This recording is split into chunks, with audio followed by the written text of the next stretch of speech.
Good evening. Good evening, everyone. Chris here with SupperTimeTalk. Today will be my second official video. The first one I posted on January 2nd, today being January 17th, and as of today, I have 0 subscribers and 0 views. Still exciting to me. I'm just excited to get some information out on the internet. With that, I know that if it's valuable information, something that's going to help other people, that it'll spread by itself. So I'm not in a hurry. I've always been about slow and steady wins the race, and this isn't something that I have to get going. It's something that I just want to put the information out to others to help with. It's my second official video, which will be my first video of my first series of my first phase. Phase 1 / Series 1 is about taking control of yourself. Over the last couple of years, I developed some ways, or I wrote down some key points of what I figured out I developed on how to improve the quality of my life, is I guess the way to put it. And as you can tell by the title, this first video will be about defining happiness for yourself. So yeah, I'll just get started. I have a couple notes on it, and we'll go through it that way. Actually, real quick, this whole series is approximately going to be 22 videos, and I have my first video, my only other video, linked below. If you go to it and just look at the details, you can see each of the different actions and perspectives that I'm going to be talking about. And the 3 items, I'm just going to try to stay with a standard template across each of the videos on each of the items. It's going to be, what did I see? Why did I see this as an important action to me? Examples, because I think leadership means lead by example. A lot of people talk, but then they don't do what they say, and that doesn't really help reinforce anything. Telling people to do something that you're not doing yourself doesn't really invoke anyone to want to do anything. And 3, what would it do for others, or what would it do for you watching it, in my opinion on that. With that, this is just my perspective. I don't think you should believe any one person on anything. Everyone has different biases throughout their thought processes, and that could mess things up. I just say take all the information that I have, look at my stuff through my filter, my perspective as I lay it out, and hopefully it'll give you a different point of view to maybe help realign your topics or your points. But anyways, defining happiness. So that's about going back and figuring out what you are internally and not anyone else. I see a lot of people live for other people, live by other people's standards, live for what the other people want, and then they don't take the time for themselves. I've seen people go out and buy stuff to be part of a group, and then they don't fit in because it's not really what they are. They were just trying to be into a group. So what I would do is challenge you. I think a lot of people could go back to their childhood. For me, I still like to cycle, I still like to fish, played with Legos building stuff, and took different remote control cars apart and stuff, and now I'm an engineer, so that goes in line with that. And just pull back those layers of yourself and define like what actually makes you smile, what makes you happy. And remember, don't let it be because you're with somebody else. Make sure it's something that you like. One of the points that I have noted, I'll go through now, is I have your expectations compared to reality, create an emotional response, good, neutral, bad, set yourself up for success. So what do I mean by that? I mean, if you have expectations that are so high, you're never going to get there, at least without taking a bunch of small steps before that. So you're setting yourself up for failure, you're setting yourself up for disappointment if you set your goals too high, or you want something that's not really achievable, saying you'll only be happy if you have a piece of the moon or something that's not realistic, right?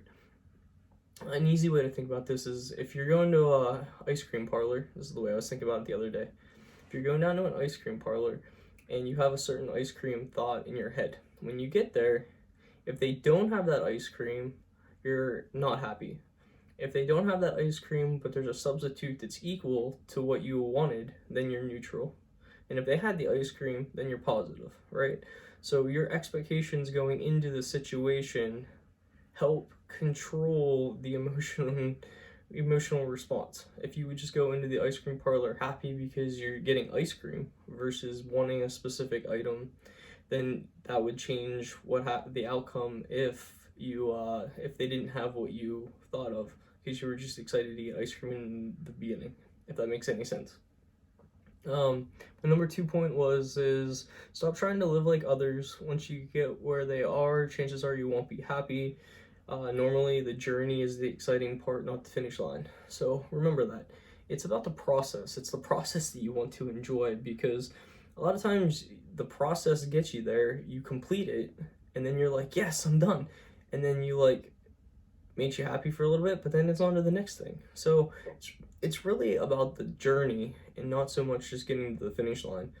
And when you do get to the finish line of stuff that other people want, you might not even be happy at the end of it. You might just be disappointed you put in a bunch of work or did something or tried to do something, wasted money on something, and it just gave you a low. It didn't even give you any high from accomplishing it. And then number 3 is unlimited number of paths to live a great life. Define what a great life is to you based off today's views will change over time. Unlimited number of paths to live a great life. So remember that. There's always a whole bunch of different ways to do the same thing. And you should really, again, think about the way that you would like to do it or you would enjoy it. It doesn't mean that it's right or wrong or anyone else's way is right or wrong. They can all be right. We can all win together. It's crazy that everything's like I win, you lose, I win. Now I'm rambling a little bit. On to examples. So how did I define my happiness? First off is this one helps break down the timeline thing. So I have roommates versus renting versus I have buying, but then I have school loans wrote down too. So roommates versus renting versus buying, and then school loans. Okay, so roommates, I went and I decided I wanted to live with a couple friends. Actually, it was a really awesome experience anyways, so I'm really happy I did it for that part anyways, but I was saving a whole bunch of money. So for me to get to happiness is I wanted to pay my school loans off. To help pay the school loans off faster, I decided I wanted to live with roommates so that I could put more money towards the school loans. So I was getting to a place of happiness because I was going to have the school loans paid off. However, I was living with other people. After I got the school loans paid off, I lived with them. They ended up moving to Phoenix, and I moved in with some other roommates after that. And then probably like 7 or 8 months in, I think I realized that it was just time for me I wanted my own place then. So my definition of happiness changed because I went from wanting to be with roommates and saving money to wanting to be in my own place with a garage where I could have my motorcycles and whatnot with me at that place versus storing them somewhere else. Number 2, career. Ironically, I'm one of these people who quit their job. July 30th was my last day. And yeah, so it's funny that it fell in the line with like all this other stuff, but similar. Morale was just crazy. Upper management was just really disorganized, and there's a whole bunch of talking points there, but I'll just leave it at that. So again, career. I went from job. I really enjoyed the job actually. It was the organization that caused all the hassle inside. But I decided I wasn't happy with it anymore, so I walked away. And then number 3 is I have 80% a lot versus 100% one thing. So what do I mean by this? A lot of people will go 110% into one thing and be siloed just into that one thing. So they go 110% into playing the drums or guitar or playing soccer or ice hockey or designing something or doing something. However, the way I like to be is I'd rather be 80% in. I'd like to do a lot of that, but not to the point that I'm like devoted 110% into it all. So if I do 80% of a lot of things, then I can do roller hockey, I can fish, I can take the motorcycle out, do solo camping trips, hiking, kayaking. I have 3D printer, CNC machine. Trying trying to think what else. A whole bunch of different things. I just started to crochet again. I play Mario Kart and Animal Crossing at times. There's a whole bunch of stuff. I wouldn't hold yourself to just one thing and going all in on one thing. I'd say that it's nicer to experience a whole broad range of different things. Maybe step outside of your normal boundaries. And then lastly is what this would do for others. Number one is what I would do is, if you really are looking to do this, I would challenge yourself to write it down. I'd define what happiness is for you in the first like month to two, and then I would go 1 to 2 years, and then 3 to 5 years. So as of today, what would you like to make you more positive or more happy?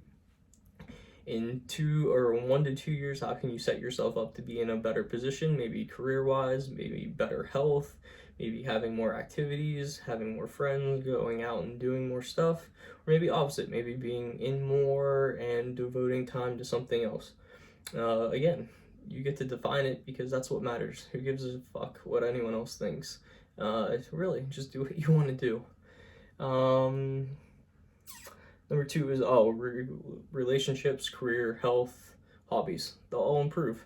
If you're taking this time to do this, then you're probably on a path to wanting to better yourself. So sit down and define what makes you happy. Oh, and with that, remember, happiness is the effort that you put in. So happiness, you don't just get happiness. Happiness is equal to the energy that you put in towards it. So you have to put some type of energy in to get the happiness out after. The happiness is a reward, part of the reward system for going and doing that different stuff. So yeah, that's almost 12 minutes. It's actually longer than I thought it would be, but I hope that's a lot of good information. If you have any comments, throw them down below and I'll try to respond. Appreciate you listening if you made it this far, and enjoy your night. Thanks again. Appreciate you.